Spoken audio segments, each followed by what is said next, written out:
ఒక 2 డేస్ నుంచి యూట్యూబ్‌లో విపరీతంగా టెక్సాస్ ఫ్రిస్కోకి సంబంధించినటువంటి వీడియో ఒకటి వైరల్ అవుతుంది. ఒక యూట్యూబ్ కాదు, షార్ట్స్ కాదు, ఇన్‌స్టాగ్రామ్ కాదు, ఎక్కడ చూసినా దాంట్లో ముక్కలు ముక్కలు పెట్టేసి తెగ వైరల్ చేస్తున్నారు. దాంట్లో యాక్చువల్‌గా అతను చూపించింది కూడా ఏంటంటే యాక్చువల్‌గా ఇండియన్స్ ఇన్వేషన్ అంటే ఎక్కువ టెక్సాస్ ఫ్రిస్కోలో ఇంకా మొత్తం ఆల్మోస్ట్ టోటల్‌గా ఇండియన్సే ఉన్నారు. వాళ్ళ పాపులేషన్ 3% నుంచి 33%కి పెరిగింది అని. సో టైలర్ ఒలివియారా అనేసి ఇతను యూట్యూబర్ అనమాట. సో మోస్ట్ ప్రాబబ్లీ ఇతను అంటే ఎవరిని పర్సనల్గా ఇప్పుడు అంటే సరా గొంజాలియా ఆమె కొంచెం ఒక రూడ్గా కొంత ఆమె వే ఆఫ్ స్టైల్ డిఫరెంట్. ఇతను ఏంటంటే ఎవరిని తిట్టడం కానీ లేకపోతే అంటే నువ్వు ఇట్లా ఎందుకున్నావు, ఇక్కడ ఎందుకున్నావు, అట్లా ఎందుకున్నావు, ఇట్లా ఎందుకున్నావు అని అయితే అనలేదు. సింపుల్గా ఎవరు మాట్లాడిన వాళ్ళతో మాట్లాడారు, నేను మాట్లాడిన అన్న వాళ్ళతోటి నో ప్రాబ్లం ఫైన్, అతను ఓకే నో ప్రాబ్లం అన్నాడు.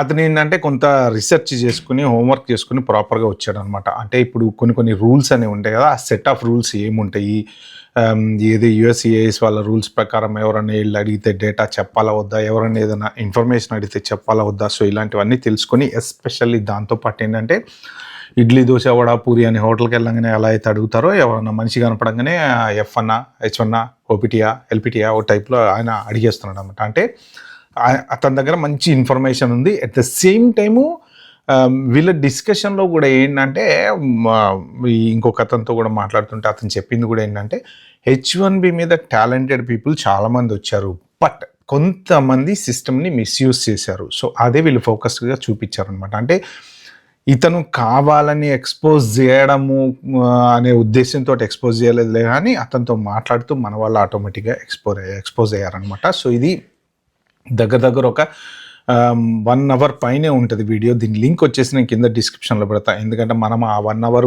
మనమైతే చూడలేము. దాంట్లోంచి కొన్ని important bits educational and awareness purpose కోసం నేను కొన్ని కట్ చేశాను. ఆ కట్ చేసిన వరకు మనమైతే చూద్దాము. కొంత ఏంటంటే మన వైపు నుంచి కూడా తప్పులు 100% ఉన్నాయి అనేది ఆ వీడియో చూస్తే అర్థమైపోతుంది. సో ఫస్ట్ ఒక 2-3 రకాల సెక్షన్స్ ఉన్నాయి. ఫస్ట్ అసలు అతను ఏం చెప్దాం అనుకున్నాడో ఒకసారి చూద్దాం మనం. This is Frisco, Texas, a once quiet farm town turned home to one of the largest and fastest growing Indian communities in America. Where are you from? India. From India. I'm from India. South India. I'm an H1B. I'm into IT. Motherland India or Texas, USA? Obviously, motherland India. Obviously, motherland India. As the Indian population exploded from 3% to 33% of the population since the year 2000, many Texans are outraged, declaring there has been an Indian invasion. But how are all these Indians coming to Texas? And is Frisco the only town in Texas where Indians are seemingly spawning out of thin air? I pulled up to the Frisco Town Hall meeting to witness the clash of heritage Texans and their new Indian neighbors. We need more or less H1B people here? We need a lot less. Why? I got laid off 20 years ago. I worked in IT. I have 2 master's degree. I was making over $100,000 a year. They said, you're too expensive, we're going to hire Indian. But I haven't been able to find a job in IT since, and it's really sad. And you know what? I don't have another home in India. I don't have another home in Bangladesh. I don't have another home. T-Mobile uses H-1B to employ foreigners while they're laying off Americans right down the street. You know, the Indian population in Frisco has exploded 33% of the population over the past 20 years, a 4,510% increase. And you know, there might be a lot of people here that are coming here legally, but there also seems to be some red flags with the H-1B visa program. And the question is, are Indian people using that to bring people over? So you're telling me Frisco's turning into Little Mumbai at this rate? That's what people like to call it these days. I'm America first. I'm pro-American. USA. USA. I think it's a good sign. People whoever has done the fraud. We got a lot of natural citizens also became Americans, right? So they also getting laid off. Do you think there should be a strong limitation on the number of H1Bs? I am advocate for the H1Bs. limiting the H1Bs. India is great investigated. You know, even in one of my friend told in Dallas, you know, most of Indians they follow the practice the caste. If you are not in the same caste, they will let you go. It's happened in Dallas. So casteism is happening here in Texas. Yes, absolutely. Right, ఇప్పుడు ఇప్పటివరకు చూసింది ఏంటంటే అసలు Frisco ఎలా జనాలు మన Indians ఎక్కువైపోయారు అది ఇది అని దాని గురించి. అట్ ద సేమ్ టైం ఆ లాస్ట్లో ఆయన చెప్పారు చూశారు కదా. ఈ క్యాస్టిజం అనే దాని గురించి చాలా చోట్ల వచ్చిందండి సోషల్ మీడియాలో. కొత్తగా స్పెషల్గా మనం చెప్పుకునేది ఏం లేదు, కానీ జాబులు కూడా అలానే అవుతాయి అని చెప్పేసి, అంటే మెయిన్ ఒక మేనేజరు మనవాడు అయితే ఇంకా మిగిలిన వాళ్ళంతా మనవాళ్ళే టైప్లో చేశారు అన్నట్టు వీళ్ళ ఉద్దేశం అనమాట. సో మొత్తానికి ఇప్పుడు ఆయన చెప్పిన దాంట్లో ఇంకొక అతను మాట్లాడిన దాంట్లో కూడా ఏంటంటే H1B మీద చాలా టాలెంటెడ్ పీపుల్ అయితే వచ్చారు ఖచ్చితంగా. అట్ ద సేమ్ టైం దాంతోపాటు ఫ్రాడ్ కూడా వచ్చింది అనేది. అంటే ఫ్రాడ్ ఏం మెయిన్, ఈ ఎప్పుడైతే ఈ నెంబర్ ఆఫ్ అప్లికేషన్లు $10 ఉన్నాయో అక్కడే పెద్ద ఫ్రాడ్ అనేది బాగా జరిగిపోయింది రీసెంట్ ఈ ఇయర్. అసలు నిజంగా స్కిల్డ్ వర్కర్ వీసా అనేది ప్రూవ్ అయింది ఈ ఇయర్ అనమాట. ఏంటంటే వేజ్ బేస్డ్ పెట్టారు కాబట్టి ఆల్మోస్ట్ ఇక కన్సల్టెన్సీ అప్లికేషన్లు దాదాపు అసలు కంపెనీ అప్లికేషన్లే తగ్గిపోయినాయి అంటున్నారు చాలా వరకు. లెస్ దెన్ 50%, అంటే లాస్ట్ ఇయర్ అంతకుముందు ఇయర్తో కంపేర్ చేసుకుంటే అరౌండ్ 2,50,000 సంథింగ్ ఏదో అప్లికేషన్స్ వచ్చినాయి అని అంటున్నారు. లాస్ట్ ఇయర్ అయితే 7,50,000, అంతకుముందు ఇంకా చాలా ఎక్కువ ఉన్నాయి. అంతకుముందు వైన్ షాప్ లాటరీ కదా, ఎందుకంటే ఒక్కొక్కటి 10 అప్లికేషన్లు 15 అప్లికేషన్లు వేశారు కదా. సో మిస్యూజ్ మాత్రం ఖచ్చితంగా చేశారు అనేది వీళ్ళు అంటున్నారు అనమాట. అయితే ఇప్పుడు ఇక్కడ ఇతను కొంతమందిని అడిగాడు, అంటే నువ్వు ఏ వీసా మీద ఉన్నావు, ఇప్పుడు అడగటమే నువ్వు వీసా F1 లేకపోతే స్టూడెంటా లేకపోతే ఇంకోట అని. సో అదొకసారి చూద్దాం మనం. మోస్ట్ ప్రాబ్లీ వాళ్ళు ఎవరో మాకు తెలియదు కాబట్టి నేనైతే బ్లర్లోనే చూపిస్తా, వాయిస్ అయితే మీకు వినపడుతుంది క్లియర్గా. ఒకసారి చూద్దాం. H1B. I graduated. Okay. And I'm working right now. Okay. Are you like on F1 visa? I see. Why did you end up here in Frisco? Did you have friends and family here? Yes. Okay. This is actually my uncle's. Uncle's restaurant? Yeah. Your goal to go I'm a student. student right now? Yeah. And you work in IT? Yeah. Okay, so my question is, are you F1 visa holder? So as F1 visa, how many hours can you work per week? 40 hours. And is it legal to work full time on an F1 visa? Yes. Why are there so many Indians here? I don't know. They come on IT. Are a lot of F1s working here? Yeah. Yeah? Illegally, right? Illegal. Illegally. I knew it. They don't even pay right amount for these people, you know. How much- They how much- work hours and hours. They pay low. They pay low here. Should I expose them? And secondly, I want to see the moment I walk in there if I will be met with an Indian cashier. Hello, question for you. Are you on an F1? Are you an F1 student? No. Okay, are you H1B? Yeah. You're H1B? Yeah. Working here at 7-Eleven? Yeah. Okay, where are you from? India. We're in India. Andhra. Right, ఇప్పుడు ఇక్కడ ఒక 3-4 జాబులు. Okay, ఒకటి ఆమె student. Okay, F1 student అని ఆమె అంతటా ఆమె చెప్పింది కదా. ఫస్ట్ ఆఫ్ ఆల్ ఫ్రీగా పని చేసినా ఇంకో చోట పని చేసినా మా అంకుల్ వాళ్ళ రెస్టారెంట్ కాబట్టి నేను పని చేస్తున్నా అంది. సో ఇప్పుడు ఇది పబ్లిక్ ప్లాట్ఫామ్లో ఉంది, నేను ఒకనే స్పెషల్గా చూపించింది కాదు. 1 మిలియన్ వ్యూస్ ఆల్రెడీ, దీనికి ఇప్పుడు 1 మిలియన్ వ్యూస్ ఇంకా టాప్ ఆఫ్ ఇంకా నడుస్తూనే ఉంది 2 days నుంచి. సో ఆల్రెడీ సారా గొంజాలిస్ ఎక్స్పోజ్ చేయడం మొదలుపెట్టింది కదా. తర్వాత ఇంకా వేరే 2-3 యూట్యూబర్స్, ఇన్స్టాగ్రామ్ ఇన్ఫ్లుయెన్సర్స్ వీళ్ళందరూ ఎక్స్పోజ్ చేస్తున్నారు కదా.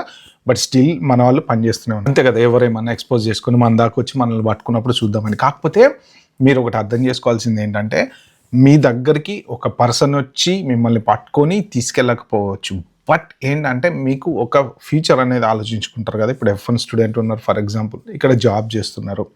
ఇప్పుడు ఈ వీడియో పబ్లిక్కి వెళ్ళింది, లేదు చేయలేదు ఫర్ ఎగ్జాంపుల్, ఎక్కడొక్కడ ఎవరు వచ్చి మిమ్మల్ని పట్టుకోలేదు, రేపు మీరు ఓపీటీకి వెళ్తారా, STEM ఓపీటీకి వెళ్తారా, H1కి వెళ్తారా, ఎక్కడొక్కడ మీకు ఇప్పుడున్న స్ట్రిక్ట్ రూల్స్ ప్రకారం ఇబ్బంది అయితే అయ్యే ఛాన్స్ అయితే ఖచ్చితంగా ఉంది కదా. తర్వాత ఇంకొక ఆయన చెప్పాడు కదా, చెవులో చెప్తున్నాడు కదా, ఏంటి అంటే వీళ్ళు క్యాజువల్ జాబులకు పని చేస్తారు, తర్వాత ఏదో ఎక్కువ అవర్స్ పని చేస్తుంటారు అని చెప్పి. ఎందుకు ఇస్తారు స్టూడెంట్స్కి జాబ్స్? మన వాళ్ళకి ఎందుకు ఇస్తారు అంటే, లీగల్గా ఇవ్వాలి అంటే $15 $16 ఏదో మినిమం వేజెస్ స్టేట్ని బట్టి ఉంటాయి కదా, దాని ప్రకారం వేజెస్ ఇవ్వాలి.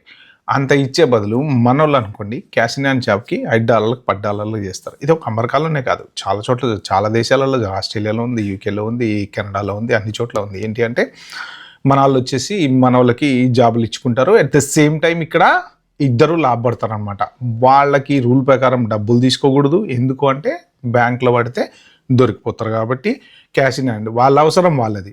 వీళ్ళేంటి $15 వాళ్ళకి ఇచ్చే బదులు $5 వీడికి ఇచ్చేస్తే మనకి డబ్బులు మిగులుతాయి, మనం లాభాలు మంచిగా ఇంకో బిల్డింగ్ కట్టచ్చు, లేకపోతే ఇంక ఇల్లు కొనుక్కోవచ్చు అని ఇప్పుడు ఇక్కడ ఎవరిని తప్పు పడతాం? శుద్ధపూసలు ఎవరున్నారు ఇక్కడ? ఇప్పుడు ఇద్దరిది తప్పే, ఇటు ఈయన బిజినెస్ ఓనర్ది తప్పే, అటు స్టూడెంట్ క్యాష్ ఇన్ హ్యాండ్కి పనిచేయడం కూడా తప్పే. నెక్స్ట్ ఇంకొకటి H1B.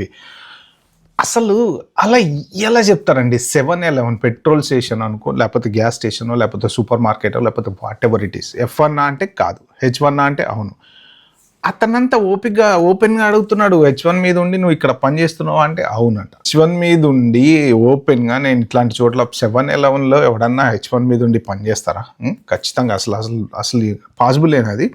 H1 అంటే ఏంటి? Highly skilled worker visa. అంటే వీళ్ళు నెత్తినోరు పెట్టి మొత్తుకునేది కూడా అదే. అంటే మన కంట్రీలో మనకి గనక టాలెంట్, ఈ పర్టికులర్ స్కిల్ సెట్ లేనప్పుడు మనం ప్రూవ్ చేసుకొని ఈ స్కిల్ సెట్ పర్సన్ ఇండియా నుంచి తెచ్చుకుంటున్నాం మేము అని చెప్పి ప్రూవ్ చేసి తెచ్చుకోవాలి అనేది H1కు ఉన్నటువంటి రూల్ అనమాట. సో ఇప్పుడు ఇక్కడ సూపర్ మార్కెట్లలో, గ్యాస్ స్టేషన్లలో కూడా H1 వాళ్ళు పనిచేస్తున్నారు. ఓకే, సో అది మెయిన్ జాబులకు సంబంధించింది. ఇది కరెక్టా తప్ప అంటే తప్పే, ఇల్లీగలే ఖచ్చితంగా అండి. ఎందుకంటే ఫ్రాడ్ని ఎప్పుడైనా కానీ, ఇప్పుడు ఒకటి కొంతమంది కొన్ని సంవత్సరాల క్రితం జెన్యూన్గా వచ్చారు, జెన్యూన్గా జాబులు చేసుకున్నారు, సెటిల్ అయిపోయారు. అందరూ శుద్ధపోసలా అంటే 100% అందరూ ఉంటారు కదా, ఖచ్చితంగా ఎక్కడో ఒకటి. ఇప్పుడు మన ఇండియాలో ఉన్న 140 కోట్ల జనాభాలో అందరం ఇదే కాదు కదా. సో వేరే దేశాలలో, ప్రతి దేశంలో కూడా పాజిటివ్లు నెగిటివ్లు అలా ఇలా అన్నీ ఖచ్చితంగా ఉంటాయి. అలాగే ఇక్కడ కూడా ఏంటంటే మొత్తానికి ఫ్రాడ్ అయితే జరిగింది, ఫ్రాడ్ అయితే చేశారు, రోజుకు రకరకాలుగా ఎక్స్పోజ్ చేస్తున్నారు అనమాట. సో దీంతో పాటు ఇంకొక ఫ్రాడ్ ఎక్స్పోజ్ చేశాడు అతను. ఏంటి అంటే ఫస్ట్ ఆఫ్ ఆల్ కార్ వెనకాల స్టిక్కర్స్ పెట్టుకుంటారు. ఏంటి? Student stickers. జనరల్గా ఏంటంటే మనం ఇండియాలో కొత్తగా డ్రైవింగ్ నేర్చుకున్నప్పుడు ఎల్ బోర్డు పెట్టుకుంటాం. ఎందుకు అంటే వెనక ఎవరన్నా నేర్చుకునేటప్పుడు కానీ, నేర్చుకున్న తర్వాత కూడా పెట్టుకోవచ్చు. దాంట్లో రకాలు ఉంటాయి. గ్రీన్ ఎల్ పెట్టుకోవాలి, అంటే మనం డ్రైవింగ్ టెస్ట్ పాస్ అయిన తర్వాత కూడా నడుపుతున్నా కానీ.